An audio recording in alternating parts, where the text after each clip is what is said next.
Have you ever just felt different? You know, like everyone else got a copy of the rule book for life and yours got lost in the mail? Maybe you find yourself overreacting to small things, or struggling in relationships, or just always feeling like you're on the outside looking in. Well, today, we're going to dig into how these feelings often trace all the way back to a very specific kind of chaotic childhood, using the incredible work of Dr. Janet Woititz as our guide. So let's just start with this one big question. For a lot of people, normal was just the air they breathed at home. It was a given. But if you grew up in an alcoholic household, normal was something you had to piece together from clues, from TV shows, from your friends' families. It was always a guess, never a guarantee. And this single question, really, is the key to unlocking everything we're about to talk about. So to really understand the adult, we have to go back, way back. We have to start with the child. This first part is all about that foundational environment. The home, that was supposed to be a safe harbor, but felt more like a stormy sea, where you learned very early on how to walk on eggshells. I mean, just imagine being a kid coming home from school every day. You're hoping for calm, but you're braced for chaos. That was the daily reality. The defining experience wasn't just that things were unstable, it was the certainty of the uncertainty. You were always on high alert, never knowing which version of your parent you were going to get. And that becomes the blueprint for how you see the entire world later on. This brings us to a really core idea called double messages. Think about it. A kid builds their whole sense of who they are based on what their parents reflect back to them. So what happens when those reflections are totally contradictory? You get told two opposite things, both presented as the absolute truth. It becomes impossible to build a solid, stable idea of who you even are. And this slide just shows you the impossible situation that puts a child in. How do you process hearing, you can't do anything right, and then in the next breath, I need you? Or being told always tell the truth, but you learn very quickly that your truth is the last thing anyone wants to hear. You hear I love you, but then you're physically or emotionally pushed away.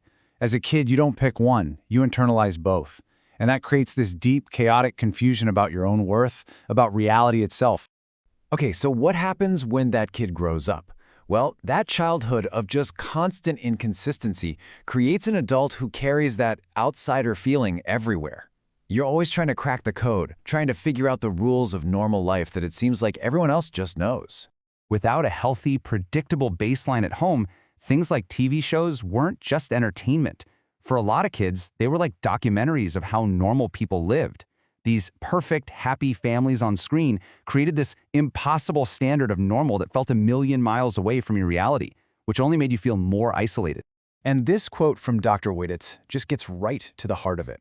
It's not just feeling different. It's the not knowing why that's so painful.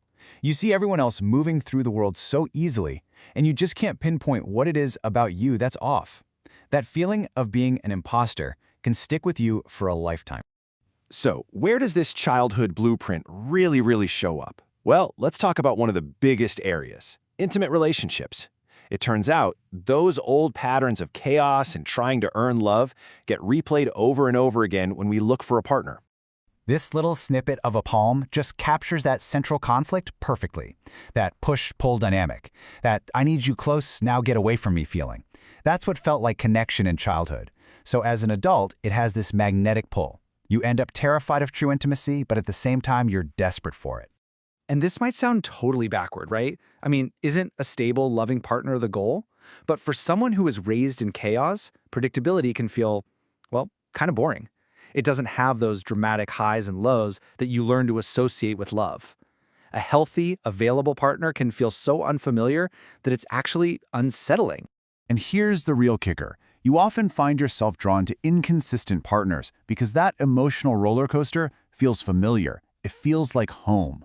The struggle to win over someone who is loving one minute and cold the next is just a replay of trying to win over that unpredictable parent.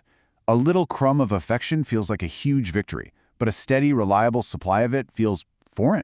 And it's not just our love lives. These patterns are incredibly adaptable. They show up at work, too.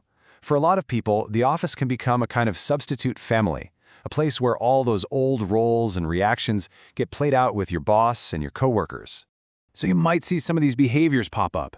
You might be incredibly hard on yourself, judge your own work without any mercy.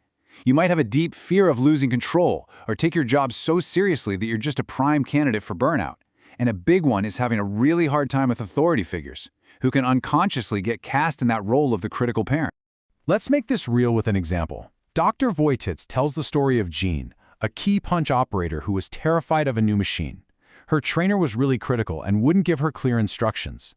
This was an exact replay of how her father would tell her to do a chore, not tell her how, and then punish her for getting it wrong. So in that moment at work, Jean wasn't an adult learning a skill. She was a terrified little girl, completely frozen by the replay of an old trauma. Okay, so we've looked at the past and we've seen how it echoes into the present. But, and this is a really big but, the story does not have to end there. This last section is all about the way forward. It's about moving from just understanding these patterns to actually being able to rewrite them. This is probably the single most important idea to take away from all of this. Just understanding why you do what you do is half the battle. Realizing your intense fear of criticism isn't actually about your boss, but it's about your dad? That awareness frees you from so much self-blame. It's the absolute first step toward freedom. And this is where we get to completely redefine the goal. Chasing after normal is a trap, because normal is a total myth. It doesn't exist. The real goal is to build a life that is functional. What's healthy for you? What actually works for your well-being?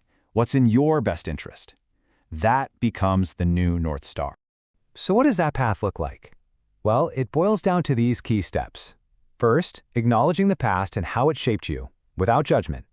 Second, allowing yourself to grieve for the childhood you needed but didn't get. Third, learning, slowly but surely, to trust your own gut feelings again. And finally, making conscious choices to build a life based on what is functional for you, not on some imaginary idea of normal. And so we'll leave you with this final thought. This journey isn't about trying to fit into some box labeled normal. It's an inside job. It's about peeling back all those layers of survival skills and coping mechanisms to finally meet the person who's been underneath it all along. The real task isn't to find normal. It's to discover and finally truly value yourself.